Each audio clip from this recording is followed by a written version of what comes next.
Assalamualaikum warahmatullahi wabarakatuh. Kami dari kelompok 2 akan mempresentasikan hasil diskusi kami mengenai konsep dan implementasi prinsip pengembangan kurikulum dalam mata kuliah perancangan dan pengembangan kurikulum. Sebelum itu, izinkan kami untuk memperkenalkan diri terlebih dahulu. Kami beranggotakan 6 orang. Yang pertama, Fathia Zahara. Yang kedua, Fitri Armita. Yang ketiga, Fitria Angela. Yang keempat, Iki Yolanda Fatmi. Yang kelima, Jeki Emrizon. Dan yang keenam adalah Maria Syafri. Baiklah, penjelasan pertama yaitu pengertian kurikulum. Menurut Undang-Undang Sisdiknas 2003 Bab 1 Pasal 1, kurikulum adalah seperangkat rencana dan pengaturan mengenai tujuan, isi, dan bahan pelajaran, serta cara yang digunakan sebagai pedoman penyelenggaraan kegiatan pembelajaran untuk mencapai tujuan pendidikan tertentu. Selanjutnya, fungsi dan tujuan kurikulum. Fungsi kurikulum sebagai berikut. Yang pertama, bagi siswa, yaitu sebagai acuan dalam proses belajar. Yang kedua, bagi guru, yaitu sebagai pedoman dalam pengajaran. Selanjutnya, tujuan kurikulum adalah untuk menghasilkan siswa yang berintegrasi dan memeratakan pendidikan dalam negara. Selanjutnya, komponen kurikulum. Yang mana di dalam komponen kurikulum itu terdapat 4 aspek bagian.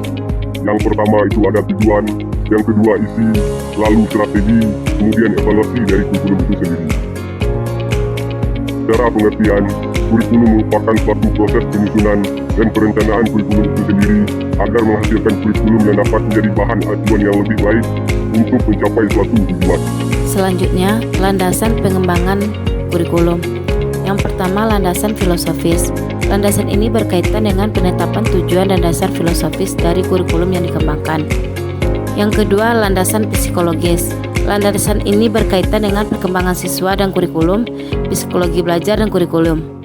Tentunya dalam pengembangan kurikulum harus disesuaikan dengan siapa yang melaksanakan proses pembelajaran, bukan apa yang diinginkan oleh pengembang kurikulum. Yang ketiga, landasan sosiologis.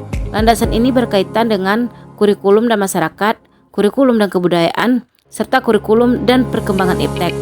Untuk mengembangkan kurikulum harus diketahui bagaimana kondisi sosial masyarakatnya, lingkungan belajar, kebudayaan, serta perkembangan peradaban atau era yang berlangsung. Yang keempat, landasan historis. Landasan ini mengacu kepada sejarah yang berpengaruh terhadap kurikulum yang dikembangkan. Selanjutnya yaitu prinsip pengembangan kurikulum. Prinsip pengembangan kurikulum terbagi menjadi 2, yaitu prinsip umum dan prinsip khusus. Prinsip umum yang pertama yaitu relevansi, kesesuaian dan keserasian pendidikan dengan tuntutan kehidupan masyarakat. Yang kedua, kontinuitas, perkembangan dan proses belajar akan berlangsung secara berkesinambungan, tidak terputus-putus atau terhenti-henti. Yang ketiga yaitu efektivitas, mengusahakan agar setiap kegiatan kurikuler membuahkan hasil tanpa ada kegiatan yang mubazir dan terbuang percuma. Yang keempat yaitu fleksibilitas, kebebasan dalam memilih program-program pendidikan bagi peserta didik dan mengembangkan program pendidikan bagi para pendidik. Yang terakhir yaitu efisiensi, mudah dilaksanakan, menggunakan alat-alat sederhana dan biaya yang murah. Selanjutnya itu prinsip khusus. Prinsip khusus ada 5. Yang pertama, penentuan tujuan pendidikan. Yang kedua, pemilihan isi pendidikan. Yang ketiga, pemilihan proses belajar mengajar. Yang keempat, pemilihan media dan alat pengajaran. Yang terakhir yaitu berkenaan dengan penilaian.